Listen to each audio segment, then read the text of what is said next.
And I thought, this is Hollywood.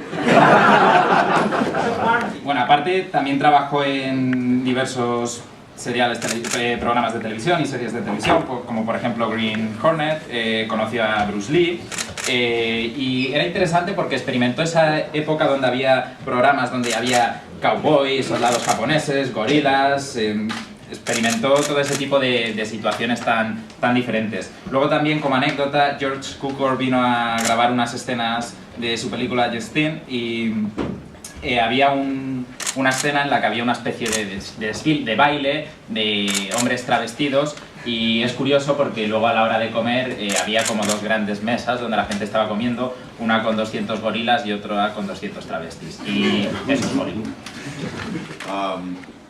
And it was behind the Iron Curtain, which really meant something then.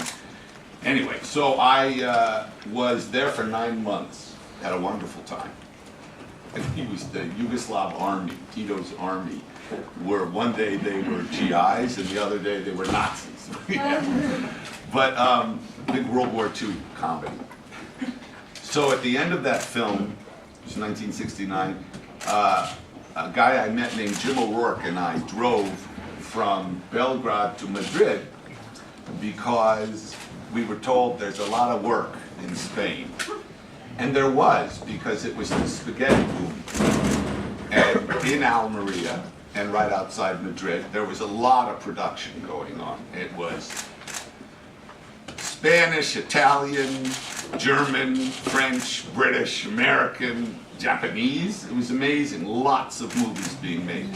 And so we were in Madrid for a couple of weeks, and then I worked on a movie called Red Sun. It was directed by, I think, Terrence Young, I think an English guy. Oh. And it was Alain Delon, Toshiro Mifune, Fernando Rey, and Ursula Andress. And nobody knew what the fuck was going on. You'd have a scene, I played, Alain Delon was a bad guy, and he had like 3 or 4 bad guys with him. I'm one of those. And had very long hair and pigtails, a stupid fake beard. But that was shot in these, we had a scene in a caves, not far from Madrid, like an hour, so you know caves, whatever? Yeah. And there was a scene with Mifune, Charles Bronson, Ursula Andress, Alain Delon, Fernando Rey, 5 or 6 people. And it's a scene in which he would speak Japanese, he would speak French, he would speak English, he would speak Spanish. And it was like they just wait till the other one stopped and then they'd say their thing. And then it was all dubbed into English or Spanish or French or whatever. Anyway, and then we went to Almeria, and I was in Almeria for a long time. I mean, like 9 months or something. And then there was nothing there. It was a bull ring and a couple of pensions and bars. It was kind of a shithole. It's in the book. But it was amazing how many shows were shooting. And there were these people, these Spanish family called the Ochoas.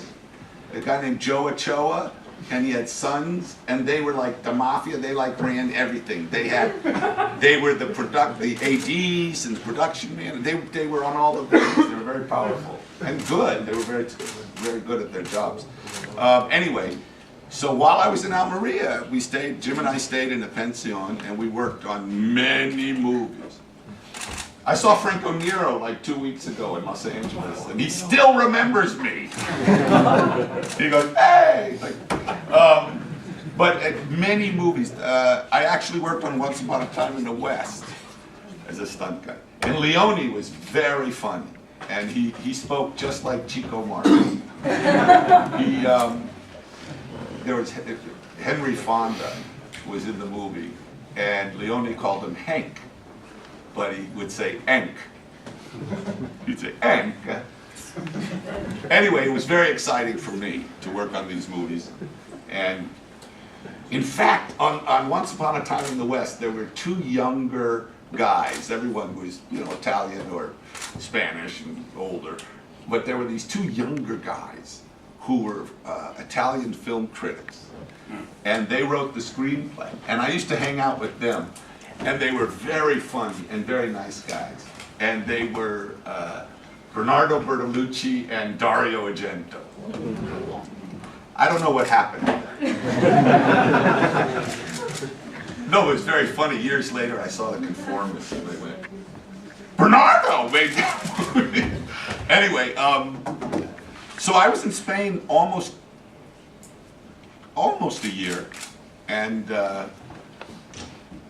worked on a lot of movies. I don't think you can do that now, and that was wonderful.